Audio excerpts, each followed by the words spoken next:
Morning anxiety is incredibly common and often shows up before your mind even begins processing the day. You open your eyes and immediately feel the rush of urgency, the racing mind, the tension in your body, and the sense that the day is already too much. Today, I'm going to break down why exactly this happens from both a physiological perspective and a nervous system safety perspective so that you can understand the pattern and work more effectively with it. To begin, we need to understand that the shift from sleep to wakefulness is one of the most significant state transitions that the nervous system goes through. During that transition, three things are occurring automatically. Your cortisol is rising, your alertness is increasing, and your subconscious processing and scanning is starting to come back online. For some people, this is a smooth transition. Wouldn't that be nice? But for other people, the body is starting to treat this like mini activations right when you wake up. Understanding the mechanisms help remove a lot of the confusion. Every morning, your body spikes cortisol to help you wake up. That is what is known as the cortisol awakening response, and its job is to mobilize energy, increase alertness, prepare you for cognitive load, and regulate blood sugar. The cortisol spike itself is actually very normal, but whether or not it feels like anxiety in your body is going to depend on the baseline level of stress your system is carrying. When your nervous system is already in a heightened state, that cortisol surge of energy can feel like sudden alertness that turns into racing thoughts, a jolt of energy that's interpreted as dread, physical activation interpreted as threat. This isn't psychological interpretation only. It's how sensitization amplifies normal physiology. Speaking of physiology, there are going to be two additional contributors that matter here. One is that overnight your blood sugar dips. If you eat too little, too late, or choose foods that spike and then crash glucose, your system may release adrenaline overnight to compensate. You feel that as morning tension or restlessness. The second thing is fragmented or shallow sleep. If the sleep cycle is disrupted, the body doesn't regain full parasympathetic tone. Remember that in the nervous system, your parasympathetic branch is going to be that state of rest and digest that helps you recover and repair.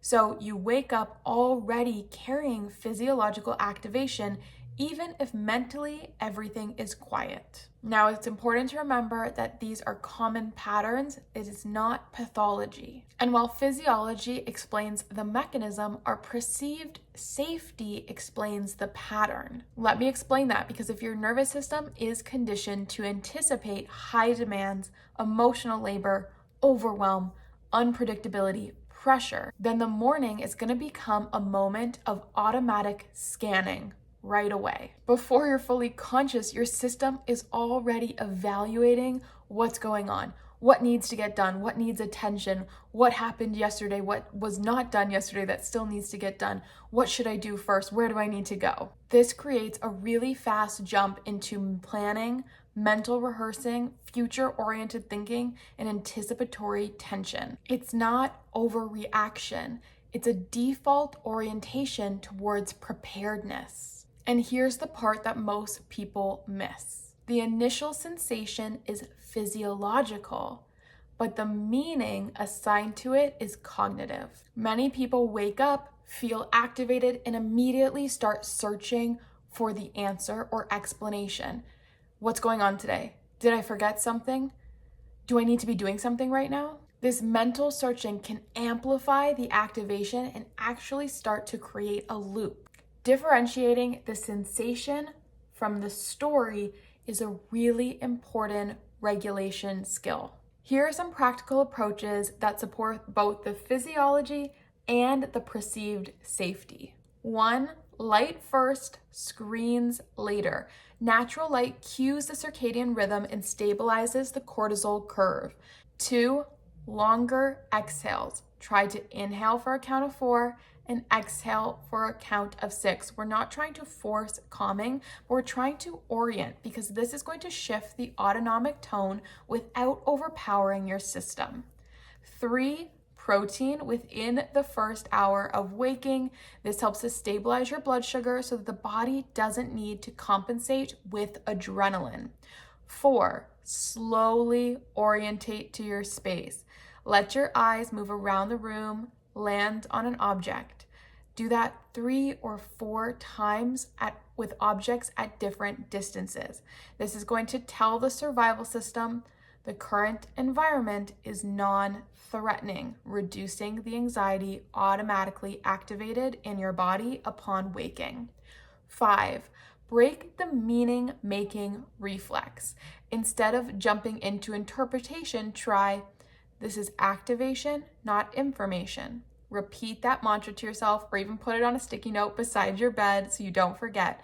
This is going to interrupt the loop before it even gets started. 6, reduce evening stimulants, whether mental or digital. Doing work, scrolling, conflict, and stimulating content late in the evening, because this will delay your cortisol curve and increase your morning stress. Remember that none of these require perfection, just consistency. Morning anxiety is often a combination of normal cortisol activity, baseline stress load, incomplete recovery, and a nervous system oriented towards preparedness. When we understand that pattern, it gives us more choice into how we want to navigate it. If you'd like more videos on anxiety, stress, and nervous system health, as well as some inner child work, make sure to subscribe, because I put out new videos every Wednesday and Sunday. I also have a Restory and Regulate workbook. It is free in the description box down below, and that is going to help you uncover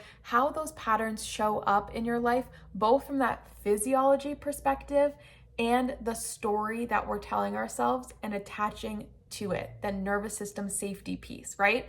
So if that is of interest for you, feel free to check that out in the description box down below. I also post daily on YouTube Shorts, Instagram, and TikTok. You can find me on the other platforms at Christina.DeFranco. Thank you guys so much for watching. If you have any questions or have ideas for future content that would be supportive to you, please make sure to leave it in the comment section. Thanks for watching, and I'll see you in the next one.